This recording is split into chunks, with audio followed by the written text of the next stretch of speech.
Hey, what's up, everybody? True Boxing here. Thank you for coming back to Get Hit with the Truth. So today we are doing the Ball versus Doheny Is On video, as Nick Ball, the reigning WBA featherweight champion of the world, is set to return on March 15th, where he will make the second defense of his world title against former junior featherweight champ at 122, TJ Doheny.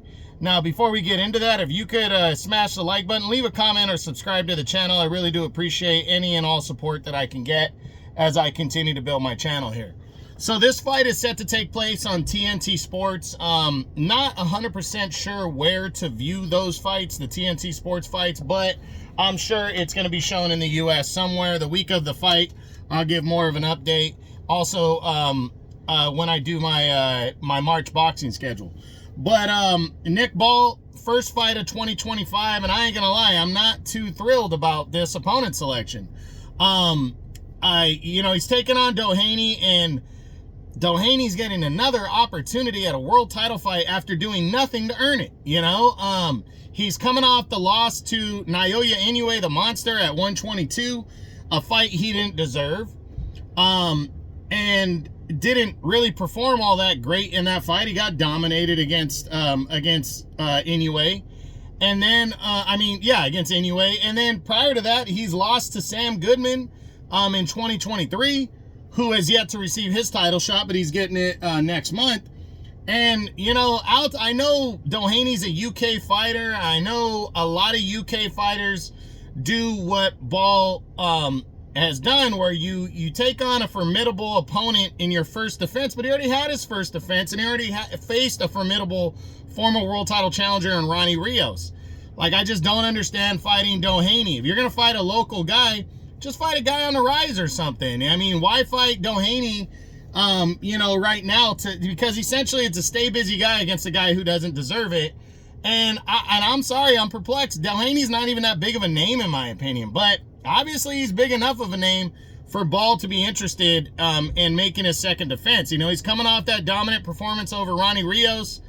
I wasn't too thrilled about that fight, but I got it. You're coming home after becoming world champion, and you're taking on, a lesser risk opponent, but a formidable former world title challenger in Ronnie Rios, especially after two tough bouts against Ray Vargas and Ray Ford. But that's also why I don't understand this title defense right here. You have fought, you fought at the top. You're going to see where I rank him when I do my annual top 10s. I showed Nick Ball some love, and that's what I think about him. And to take another older opponent that is a former world champ, but essentially controversially won the title, fought tough against Daniel Roman to unify belts, but he lost still, and hasn't done shit since. And I think he lost to Daniel Roman back in 2019. The dude hasn't been a world champion in 5 years, and he really hasn't defeated anybody to get multiple title shots against the undisputed champion at 122 anyway, and then now he's moving up to 126 to fight Ball.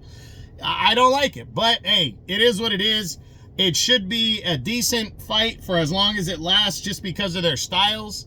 I am excited to see Nick Ball return. I'm just not thrilled about his opponent on this one, but you never know. I mean, Doheny, the one quality he does have is he's a game veteran. He always comes to fight. He always takes the fight serious, and we'll see how he does. He's got a 3-inch height advantage on Ball, but that's no shock. Ball's only 6'2".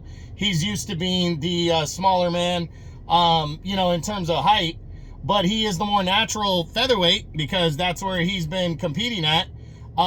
Age is a big difference, 10 years in the favor of Ball. TJ Doheny is 38 years old, 26 and 5.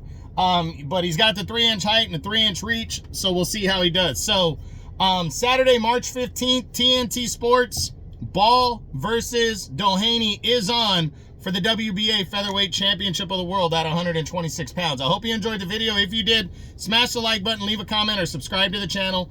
I appreciate any and all support. This is True Boxing. You've been hit with the truth.